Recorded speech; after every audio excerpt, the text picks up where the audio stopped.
Donc, ambivalence, excès, adolescence au pluriel, sexualité qui est au cœur du débat et au cœur du corps, tous ces éléments-là, et bien d'autres que j'ai cités aussi, c'est ça le monde adolescent. Donc si on veut comprendre le rôle de la sexualité pour les adolescents, on ne peut le comprendre que si on comprend tout ça. Et encore, je ne suis pas exhaustif, bien sûr, dans ce que je vous présente ce soir.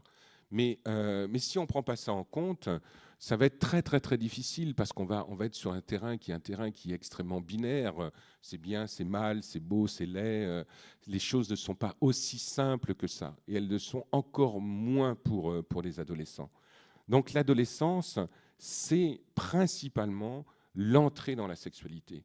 C'est-à-dire, et cette entrée dans la sexualité, qui est initiatique, comme je disais tout à l'heure, elle est aussi en lien avec la découverte de son corps, la découverte du plaisir, et puis aussi la sexualité pour les adolescents, ça sert aussi à une chose, ça sert également à sortir du giron familial. Je ne sais pas si vous avez vécu ces moments où une adolescente ou un adolescent amène dans la famille son petit copain ou sa petite copine.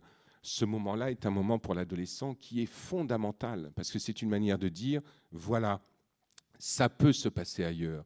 Je peux investir émotionnellement ailleurs. Je peux investir affectivement ailleurs. Je peux investir sexuellement ailleurs. Et tout ça, c'est un message qui est envoyé aux parents et qui aide les parents à grandir eux-mêmes, c'est-à-dire à accepter de faire le deuil de l'enfant qu'ont été leurs adolescents, parce que ce deuil de l'enfance, les parents aussi, ils doivent le faire. Et c'est pour cela aussi que quand ce deuil-là, ce deuil de l'enfance, que l'adolescent le fait et que les parents le font aussi, c'est ce qui nous permet de grandir ensemble. Et c'est ce qui nous permet de nous élever ensemble.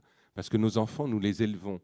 Alors soit on a une vision qui est une vision contrôlante et on les élève comme on élève des poules, ou soit on les élève et dans ce cas-là, on les aide à s'élever, à aller plus haut. Mais on ne peut pas élever ses enfants en allant plus haut si on ne s'élève pas soi-même.